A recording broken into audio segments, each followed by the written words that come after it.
అర్థమైపోతుంది. ఎందుకంటే పూర్తి స్థాయిలో వాస్తవాలు ఏంది అనేది కూడా తెలిపోతాను. ఇక రేవంత్ అన్ని అబద్ధాలే, గిన్నీస్ రికార్డ్ వస్తుంది. మోసం చేసి ఓట్లు వేయించుకున్నారు, హామీల అమలు ఊసేలేదు. పోలీస్ కమాండ్ కంట్రోల్ రూమ్ లో పాలన ఏది కరప్షన్ కి కన్నింగ్నెస్ కి నిదర్శనం ఈ బడ్జెట్. దేశంలో రాష్ట్రం పరువు పోతుంది, కాంగ్రెస్ సర్కార్కు విజన్ లేదు. బీఆర్ఎస్ ఎమ్మెల్సీ కవిత అంటూ కూడా చెప్పిన పరిస్థితి కనబడుతుంది. అప్పెంత 1,58,000 కోట్ల రూపాయల అప్పు. మరి అభివృద్ధి ఎంత? గుడుసున్నా. ఇది నేను చెప్పలే, బీఆర్ఎస్ పార్టీకి సంబంధించిన జాగృతి అధ్యక్షురాలు ఎమ్మెల్సీ కల్వకుంట్ల కవిత గారు చెప్పారు. ఏమని చెప్పారు? ఈ తెలంగాణ రాష్ట్రానికి సంబంధించి 15 నెలల కాలంలో రేవంత్ రెడ్డి సర్కారుకు సంబంధించి 1,58,000 కోట్ల రూపాయల అప్పు చేసింది.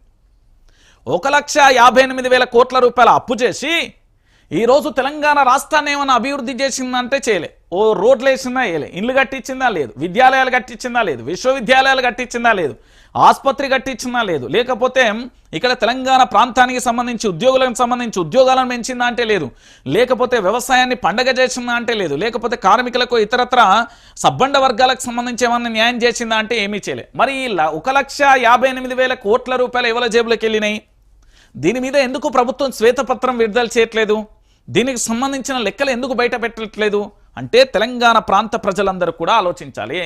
మాకు అభివృద్ధి కాదు అప్పుల ఎజెండా అనే మా లక్ష్యం అనే విధంగా కాంగ్రెస్ పార్టీ పోతున్నది. అప్పుడేమో గతంలో పూర్తి స్థాయిలో రేవంత్ సర్కార్కు సంబంధించి రేవంత్ విపక్షంలో ఉన్నప్పుడు, కాంగ్రెస్ పార్టీ విపక్షంలో ఉన్నప్పుడు పూర్తి స్థాయిలో కూడా అతి భయంకరంగా కూడా ఆరోపణలు చేస్తున్న పరిస్థితి చూసాం. ఇప్పుడు ఈ రోజు అధికారంలోకి వచ్చిన తర్వాత కేసీఆర్ ప్రభుత్వం మీద అప్పుల రాష్ట్రంగా చేస్తుంది, అమ్మేస్తున్నారు, రకరకాలుగా ఆరోపణలు చేసిరు కదా. ఈ రోజు 1,58,000 కోట్ల రూపాయలు అప్పు చేసిన తర్వాత దీని గురించి ఇప్పటి వరకు కూడా పల్లెత్తు మాట కూడా మాట్లాడలేదు కాంగ్రెస్ పార్టీ. అభివృద్ధి ఏమన్నా చేసిందా అంటే చేయని పరిస్థితి కనబడుతుంది. ఇక దాంతో పాటుగా కాంగ్రెస్ పార్టీకి సంబంధించిన కూటమి సభ్యులు ఏమో మాట్లాడారు. నేను ఒకసారి ఎనుర్రి, ఎవరికి రుణమాఫీ కాలేదు? ఒకే ఊరిలో 554 మందికి, ఒక ఊరిలో 554 మందికి ఇద్దరికే అయింది.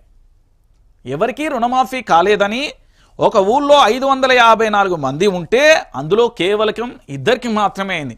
రాష్ట్రంలో ఊహించని సంక్షోభం. అప్పు చేయందే రాష్ట్రం నడవదు, ఈ అప్పు చేయందే రాష్ట్రం నడవదు. గెలుపు కోసం ఇష్టం వచ్చినట్లుగా వాగ్దానాలు, పెన్షన్లు పెంచుతారన్న నమ్మకం లేదు.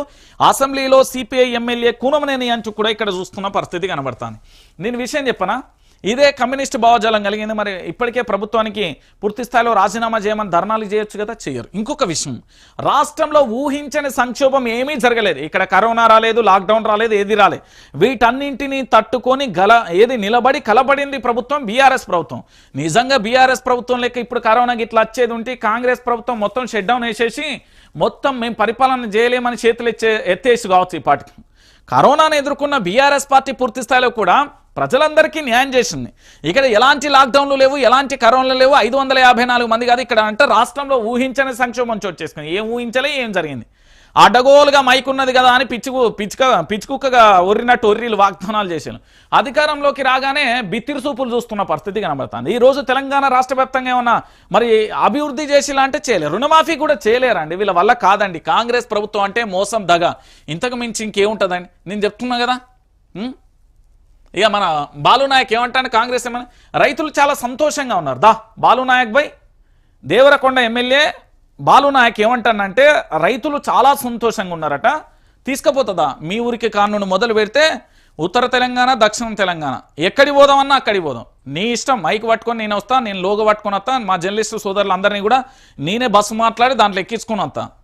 ఓ పక్కన ఇక్కడ రైతులు అల్లాడిపోతున్నారా నాయన పంటలకు సంబంధించి అని చెప్తా ఉంటే రైతులట సంతోషంగా ఉన్నారు. ఎందుకు? మన మంత్రి పదవి ఏది మా లంబాడి బిడ్డలకి ఇయ్యలే అన్నందుకే కదా అది. మరి గింత దారుణంగా ఎమ్మెల్యే మాట్లాడతాడా అండి? ఎక్కడ అండి? నాకు అర్థం కావట్లేదు. గత ప్రభుత్వంలో ఆత్మహత్యలు చేసుకున్నట ప్రస్తుతానికి సంబంధించి రైతులట గొప్పలు చెప్పుకుంటాండి. ఎందుకు ఈ అబద్ధాలు?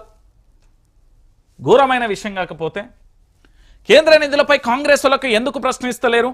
బీజేపీలు కాంగ్రెస్లను విమర్శిస్తున్నారు, కానీ కేంద్రంపై బట్టి ఒక్క మాట మాట్లాడలేదు. ఎంఐఎం శాసనసభ్యుడు అక్బరుద్దీన్ ఓవైసీ కరెక్ట్ మైండర్ రవి మీకు నేను నిజంగా చెప్తాను కదా. ఎందుకు అంటే భారతీయ జనతా పార్టీని ఇప్పటి వరకు ప్రశ్నించిన దిక్కు దివానా లేదు.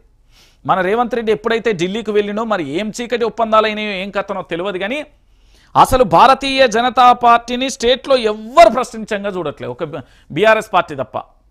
బీఆర్ఎస్ పార్టీ కాంగ్రెస్ని మాట్లాడుతున్నది, అటు బీజేపీని మాట్లాడుతున్నది. కానీ ఇక్కడ కేంద్ర నిధులు కాంగ్రెస్ వాళ్ళకు ఎందుకు ప్రశ్నిస్తలేరు అంటే ప్రశ్నించరు. ప్రశ్నిస్తే వాళ్ళకు ఉద్యోగాలు పోతాయి, రాజకీయ ఉద్యోగాలు పోతాయి, మంత్రి పదవులు పోతాయి, ముఖ్యమంత్రి పదవులు పోతాయి, ఇక్కడ సంక్షోభం వస్తుంది, ఇతరత్రదే రకరకాలుగా వస్తే ఆటోమేటిక్గా పదవులు పోతాయి అన్న. నీకు తెలియదే అది విషయం. వాళ్ళు ప్రశ్నించామని నేను చెప్తా. ఇక కాంగ్రెస్ వాళ్ళకు సంబంధించిన పత్రికలను ఒక్కసారి మనం చూసే ప్రయత్నం చేయాలి, ఎందుకంటే ఇవి చాలా ఇంపార్టెంట్ వీళ్ళ పత్రికలు. ఇగో జూలైలో స్థానిక ఎన్నికలు అంటూ చూడొచ్చు. ముందుగా జెడ్పీ